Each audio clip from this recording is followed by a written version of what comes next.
Bismillahirrahmanirrahim. Assalamualaikum warahmatullahi wabarakatuh.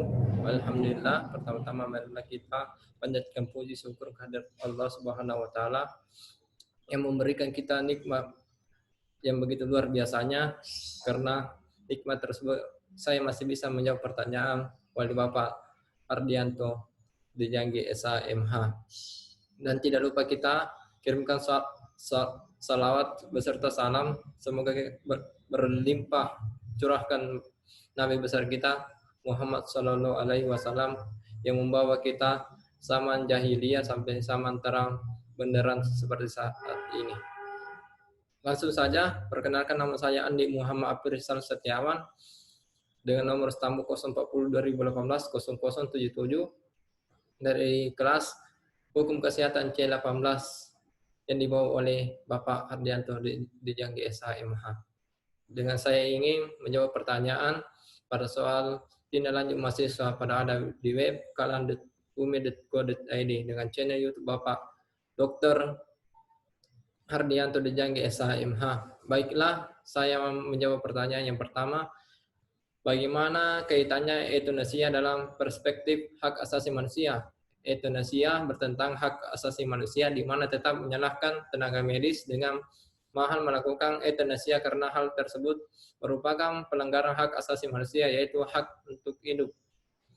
Yang kedua, bagaimana kaitannya euthanasia dalam perspektif hukum pidana, serta sebutkan salah satu pasal yang berhubungan dengan euthanasia, yaitu pengaturan euthanasia dalam peraturan perundang-undangan yang ada di Indonesia masih tidak jelas dan belum ada mengatur mengenai euthanasia secara konkret, sehingga hal tersebut menyebabkan terjadinya kekosongan norma euthanasia.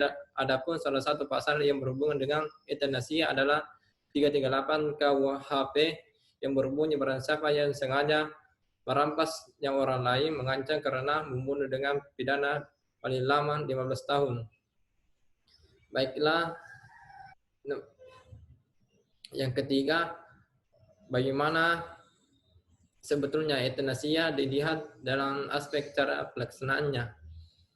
Euthanasia dapat dibagi menjadi tiga, yaitu euthanasia agresif, euthanasia non-agresif, dan euthanasia pasif.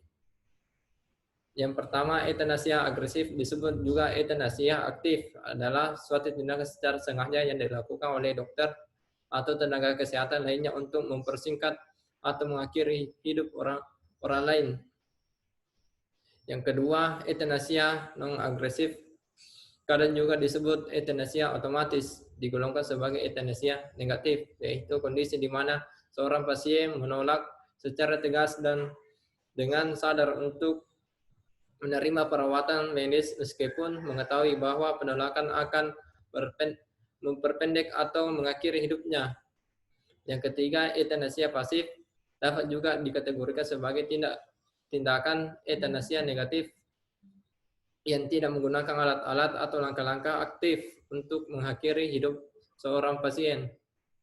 Euthanasia pasif dilakukan dengan memberhentikan pemberi bantuan medis yang dapat memperpanjang hidup pasien secara sengaja. Baiklah, itu yang nomor 3. Selanjutnya nomor 4. Bagaimana menurut Anda terhadap tindakan euthanasia saat ini?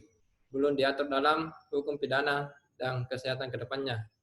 Menurut saya, ke depannya khususnya pemerintah diharapkan dapat membentuk dan mengembangkan aturan euthanasia yang ada saat ini, karena diketahui pengaturan hukum euthanasia yang ada saat ini lagi efektif dan mampu mencegah terjadinya tindakan euthanasia terhadap pasien maupun terhadap keluarga pasien yang memberikan persetujuan untuk dilakukan tindakan euthanasia. Selain itu, pemerintah juga perlu memperlakukan aturan sanksi berupa denda dan sanksi administrasi terhadap pihak dokter dan rumah sakit. Baiklah, itulah pertanyaan dan jawaban dari saya. Kurang dan lebihnya mohon dimaafkan. Assalamualaikum warahmatullahi wabarakatuh.